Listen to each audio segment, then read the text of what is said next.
king it. ETA. So for the second half of song on one, I'm going to take my left foot, step out in my Jumbi position, say song on one, sir. Now the first half of the form works towards the front. The second half is going to work towards the back. So the first thing I'm going to do is turn around. Second line of what we're doing this side of the cycle, I'm going to look over my left shoulder to see what's going on. Give myself a big hug, step into a middle stance, and do a left muscle block. From here, the hands come up. Number 3, side kick. My back leg steps behind. I take the leg that was in front, chamber my knee high, and side kick with the key up.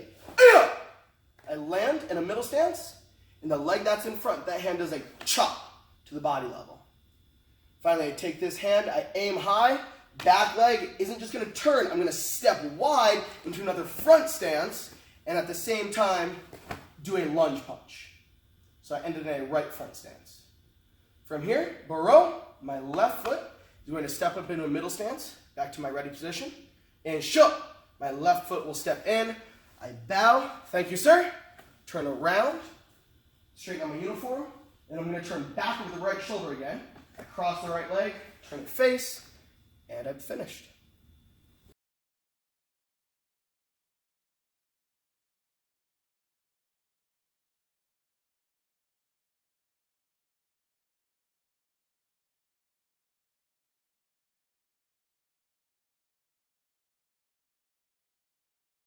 All right, so next part of our beginner class is going to be the knife hand strike and the number 2 front kick. Those are 2 board breaks for this Tyson cycle. One of the other ways you can practice breaking boards with this is by breaking paper. We do this in our Tiger classes all the time. If I can borrow one of these, sir. We just take any sheet of paper and we put tears in the sides. If you try to break a regular sheet of paper without any tears, it's going to be very difficult. So you can start with a little tear and then make it bigger if you need to. So what Mr. Carr does as a board holder is he holds it the same way he would hold a regular board, top and bottom, and he locks his arms. As the board breaker, my job is just swing and break, feet up.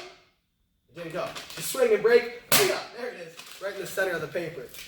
Now, if you're a bigger, stronger, more athletic, depending on how you are, you can increase the papers. So, I don't know, we go 3 of them or something. Yeah. So if we go 3 papers, well, same thing. Now it's just thicker. I have to have more force. Feet up. Almost. Confetti. So, and then we have confetti. And you can experiment with it, how big of the tears you need, how many sheets you can break. You can experiment with it at home, depending on how you're feeling with that strike. Very good. So that's the knife hand strike for the board break. Our kick board break is the number 2 front kick. Number 2 front kick. So when we do a number 2 front kick, number 2 means back leg. Like this a little bit, perfect. So you have numbers 1 through 4 front kicks. You have a front leg, back leg, and then you can step as you do it. For our beginners in Tyson cycle, we're doing a number 2 front kick. Now, most beginners don't have foot pads, and when we break boards, I don't even recommend wearing foot pads because I want to hit with the proper part of my foot. For that's going to be the ball of your foot, so the part right underneath your toes. So if you curl your toes back and were to like stomp or stand your tiptoes, that's going to be the ball of your foot. That's the part I want to hit with. So here's what a number 2, if we angle it like this for me, sir, perfect. So here's what a number 2 front kick would look like. Very good. So, couple parts to generate power on a number 2 front kick. All of the basics that we talked about for the knife hand strike will still apply. I want to have reaction force. I want to pop at the end of it. There's a couple ways I'm going to do that. Perfect. Yeah, I'm going to go with the pillow here. So what I'm going to do is use my back leg. So I recommend a front stance. And I start with the back leg. First thing I do is just, if you know how to do a proper front kick, is point my knee. That's called my chamber. So I point my knee at the target, and I'm going to extend and kick out. When I do it, I want to not be flat-footed, driving into it. It's not a push, I'm snapping. So I'm actually pointing my ankle, pulling my toes back. So I'm driving through into kind of at a 45 degree at the target. You'll notice what Mr. Carr did with the target is he doesn't make it flat because then I'm going to slide. He doesn't make it completely flat here because I'm going to jam my toes into the target. Again, not a big deal with a pillow, would be a big deal on a board. So I chamber, I point, and I extend up at a 45 degree angle into the target, trying to drive the ball of my foot into the target. And now, you can rep that as many times as you want. I recommend with the knife hand strike and the front kick, doing both sides of your body, that way you can get equal practice. So So I'm here front kicking straight through, trying to hit with the ball of my foot.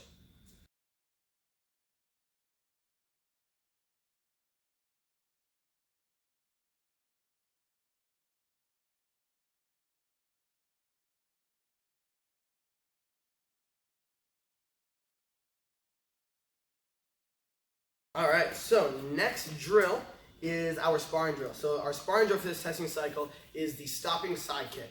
So I go from bouncing, 1, 2, 3, 4, chamber the front leg, and I kick out, side kick.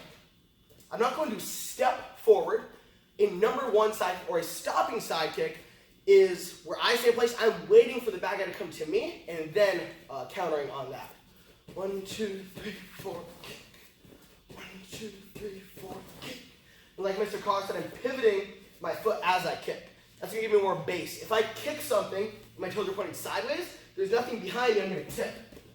But if I pivot, now I have a foot and my toes all behind me to keep me balanced. So I'll show it a couple times on the other side here. So I switch and I'm bouncing. 1, 2, 3, 4, side kick. Drive with my heel into the target because that's what's going to have the most solid base to stop. 1, 2, 3, 4, side kick.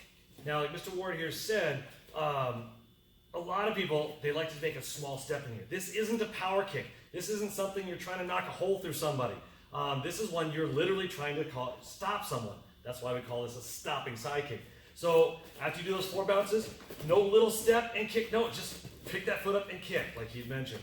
And it's really just about, especially when there's not going to be a 4th degree, 3rd degree black belt there watching you, most likely.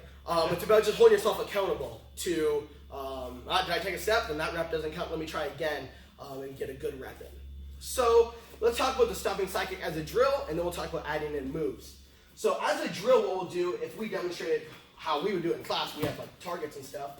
I'm here, we'll slide back a little bit. Perfect. So there's distance in between Mr. Carr and I would probably recommend starting off no movement. Just standing here, belly button as sideways pretty much as I can. Beginners, start with your pivot. Turn your base foot to start off with. Advanced black belts, you guys can pivot as you kick. I'm going to wait for him. As he walks in towards me, I chamber my leg and side kick. He walks in, side kick. If I kick too early, I'm going to either hit the bottom or I'll be falling. If I kick too late, he's going to run me over.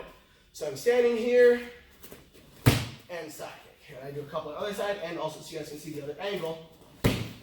Side kick. Now, as a quick variation, you all probably don't have these shield targets at home.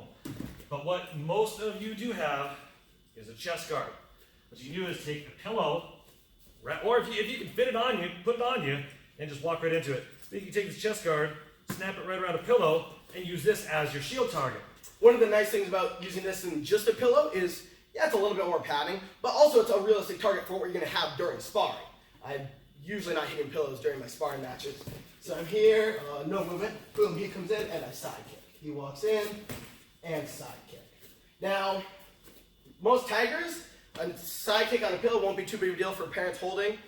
If you start getting some 12-year-olds, 10-year-old black belts, that might be a little much. So either just make sure you know you're not breaking a board, you're just touching, you'll just have to tag it, or get something thicker. Couple pillows to use.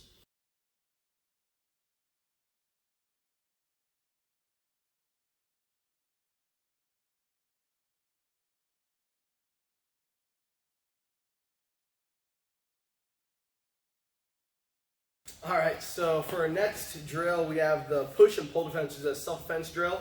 Now, what if they don't actually are pushing you? So what if they just pop you? Yeah, there's a variation. This is more of a bully defense type thing. Because the bully's not going to come up and just try to push you, maybe push you into a lock or something. More often than not, they're just trying to be jerks, and they go, boom, and start laughing at you because you fell over. Okay? What we want to do is try to avoid that situation from happening. Be aware of your surroundings. Always don't have your hand down. Don't be in your phones. Always be aware of your surroundings. So if a bully does come up to you, you kind of know what might happen. And if so, they go to push you. Go ahead and push me here. I step back, almost in that same exact motion. Get your hands up high to protect from any additional attacks, and say loudly, "I don't want to fight."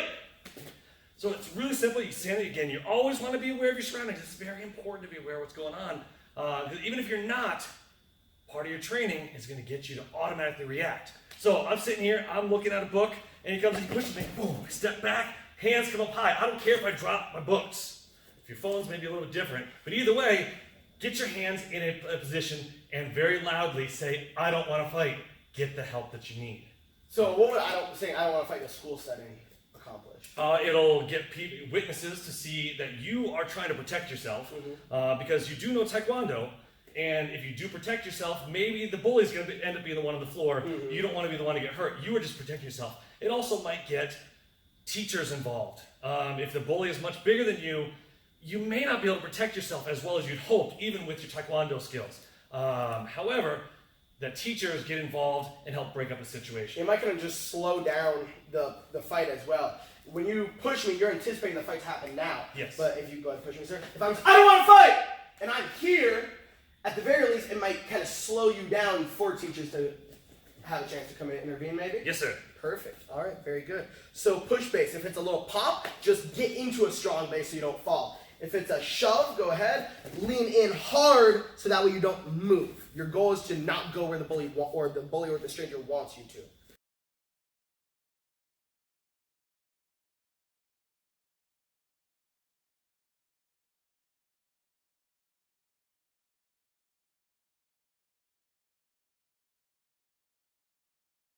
All right, so Songjabong. We have beginners and tiger beginners doing Songjabong this testing cycle. So for Songjabong, I just like starting in a middle stance. If you want to hold yourself accountable and make sure you're getting a good workout, even while you're doing Songjabong, keep your knees bent. A middle stance, both my toes point forward. They're on the same line as each other, and I bend my knees like I'm sitting down in a chair. So Songjabong, as always, we want to make sure we're holding the Songjabong up by the knob, the red knobby thing. If you hold down low, you're going to lose control of it. So hold it by the top. Keep the second hand glued in the center of your chest. Just keep a knife hand and put it around the center of my chest. In order to keep me disciplined by always doing something with my body, I also make sure that it doesn't get in the way of my second hand, or of the weapon hand. An arm bounce is harder because you have to limit what's moving. I'm going to keep my elbow and shoulder in line with each other. I turn my hand down and tuck. See if I can do it slower here. So it's like a little chicken wing. I turn, the hand makes like a little U and tries to touch underneath. And as the weapon bounces around the back of my tricep, I bring it back up. Down and up. Down and up for the arm bounce. To make an arm spin, all you do is touch and absorb it, and then do a little wrist twirl to allow it to spin back up. So turn and tuck, spin back up. Turn, tuck, spin back up. So you can go arm spin, leg spin. You can go leg bounce, arm bounce. All sorts of options where you can combine them, and then do it on the other side as well. In Taekwondo, we want to be balanced, mentally, physically, left, right, everything. So I can do arm bounces and arm spins on this side, touch and up, touch and spin,